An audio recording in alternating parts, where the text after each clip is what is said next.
So not every item that you bring home from the thrift store, no matter how careful you've been in your sourcing, is going to be perfect. And if you're like me and you get frustrated when you come home and you find something that is either stained, missing a button, has broken buttons maybe, or even worse, moth holes, well, it doesn't have to be a complete loss. And in this video today, I'm sharing some of the things that I'm doing to work around those imperfections. If you're new here, my name's Hope. My husband Michael and I run a full-time eBay store, and we do a lot of our sourcing in thrift stores.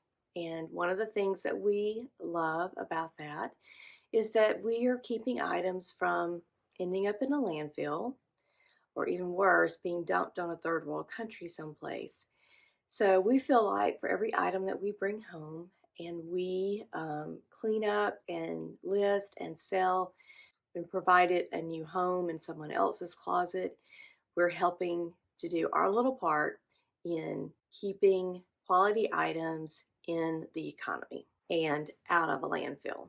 Now, both Michael and I really do find it hard to walk away from items that are of good quality in a thrift store when we know how much something cost when it was new, and it's a thrift store now and it's $1 or $2 and it was originally an $80 item.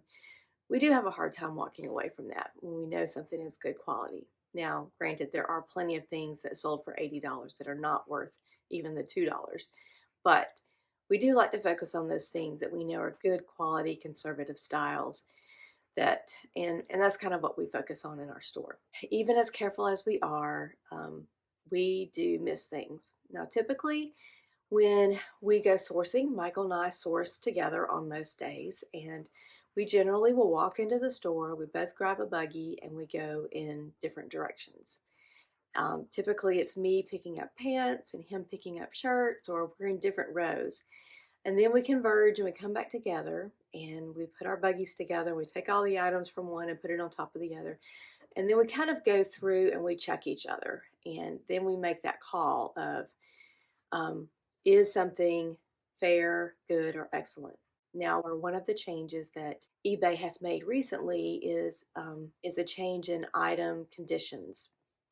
And now we have to classify things as being fair, good, or excellent. Our mindset initially was, well, if we have things that are fair, good, and not always excellent, are the good and the fair things going to be seen? I don't know, and I don't know how that's going to play out over time, but it has motivated us to work to try to make sure that the purchases that we're making are excellent. So we do ask ourselves, and we ask each other, if we were photographing this and if we were creating this listing right now, could we call this excellent? Now, when we're asking ourselves, is this excellent? We're asking, is this free from stains?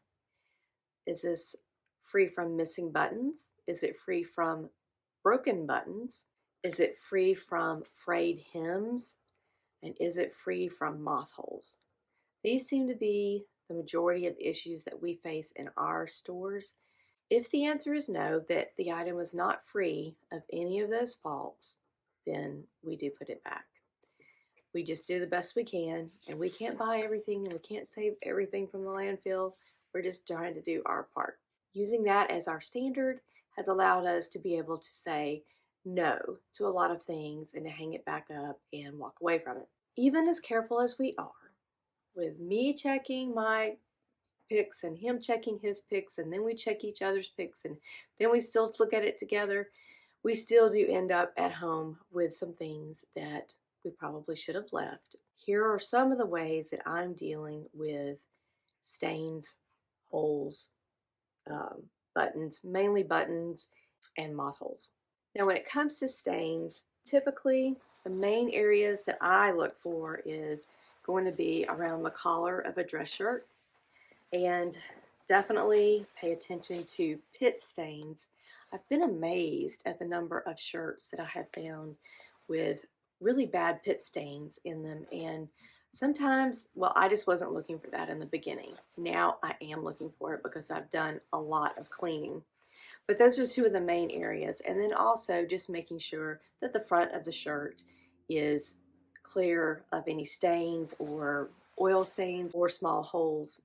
So when I'm finding stains on them, I use really just a mixture of household products, and I think I'll just actually do that in another video. I use an array of household items like rubbing alcohol, hydrogen peroxide, baking soda, dish soap, and nail polish remover sometimes. But like I said, I'm going to put that in a different video. So when I have a shirt that does have a ring around the collar or has pit stains or other discoloration that I can't do anything with, one thing that I have started to do is to salvage the buttons. Now, this may seem kind of silly, but I have 3 really nice cotton dress shirts. And these did not have stains in them, but they did have frayed edges, which we didn't notice in the store. So what I do is salvage buttons off of shirts like this that I think that I might be able to use on another shirt someplace, and I keep a stash of buttons, and they're all sizes, all colors. I even have some that I bought. But if you go to buy buttons, it's really surprising how expensive they can be, even at a place like Walmart. And it also is difficult to find like the tortoise type buttons, like the plastic tortoise shell looking buttons, and buttons that are like off-white. They seem to have a lot of white buttons or other colors or really pearly looking ones, but not a typical off-white men's dress shirt button. So what I'm going to do with these 3 shirts is cut those buttons off, and I haven't made a decision on this, and this is not something that I've done yet, but I'm considering taking the major squares of the fabric and cutting them into a uniform shape and using them as tea towels for like when I make bread and want to cover a loaf or cover a bread bowl or to line a bread basket. So that's just something I've considered doing. I've not done that yet. But if you have some other ideas, I definitely would love to hear that. So my 2 biggest issues do seem to be missing buttons or broken buttons and moth holes. This is something that's very easy to miss in the thrift store. We do buy men's jackets and or men's blazers and dress pants. So when you have an item that is 100% wool, sometimes you'll end up coming home with something that has moth holes in it. And this is definitely a pair of really nice pants, 100% wool, but I can't sell them with moth holes in them. Even though the design is wonderful, I do know that there are ways that you can repair moth holes, but it's way beyond my skill level. So I'm much more in the arena of saving the buttons and using them to replace another button on another pair of pants. So that's what I'm going to do with this pair of moth-eaten dress pants. So that is on my list. This is the jacket that went with that pair of pants, and it also has those same moth holes in them. And what I did on this, because you'll see, oh, no. What I'm going to do with this one is the same thing that I've done with another jacket that I'm about to show you. So here was an entire suit. I did get it at a great price, but I can't sell it with moth holes in it. So that's my task, and this is what I'm going to do. Here is a Tommy Hilfiger. It was a Tommy Hilfiger jacket. When I went to list this Tommy Hilfiger, that's when I found moth holes. Now I can't find them. Where are they in the jacket? But anyway, what I did do with it was I removed all those buttons. I removed the front buttons. I even removed the label on the inside. And the reason I did this was because I had another jacket at the same time that was an Orvis men's blazer. that had gold buttons, and it was missing a gold button. So I did a little bit of research and tried to see if I could purchase a couple of these gold buttons. Obviously, I checked on eBay first. I was amazed at the price that people were selling these buttons for. So it did make me think, if I can't use the Tommy Hilfiger jacket, then I think this was actually Michael's idea. So don't tell my husband that he was right, but he was right. He said, why don't you just take the label out and all the buttons and sell it as a set? And I kind of admittedly probably rolled my eyes at the thought, but then I decided, well, I'll give it a try. And if he's wrong, then I don't have to prove him wrong, somebody else will. I did remove the buttons from the sleeves and from the front of the jacket and the inside label, and created a listing. And I think within 30 days it sold. And it sold, and I made about $15 for them. So it was a great way to repurpose a damaged jacket. But I did make one mistake, and if you were to try to do this, I would suggest you do this as well. I did not measure the buttons, so the person who bought them was planning to use them on a different type jacket, like a pea coat or something like that, and the buttons ended up not being the right size for what they need. So if you are going to remove buttons from a jacket or a blazer or any other article of clothing, do create a listing with photographs and show the actual measurement with a tape measure or a ruler. That will help the buyer know exactly what they're buying, and then you don't have to worry about getting an item not as described when they need to return them. So we do have the Tommy Hilfiger label and buttons coming back, but I feel pretty confident that we can sell them again, but we will relist them with better pictures this time. Learn from our mistakes, please.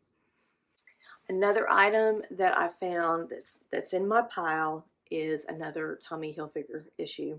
This is the tie that had a stain. It actually had a couple of stains on it, and I attempted some of my homemade concoctions to clean this one up, and I just completely destroyed that tie.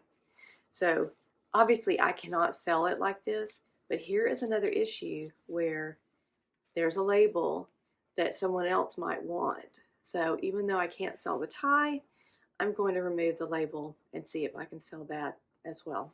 What I'll probably end up doing is just selling a collection of different labels from different items and just bundle some things together.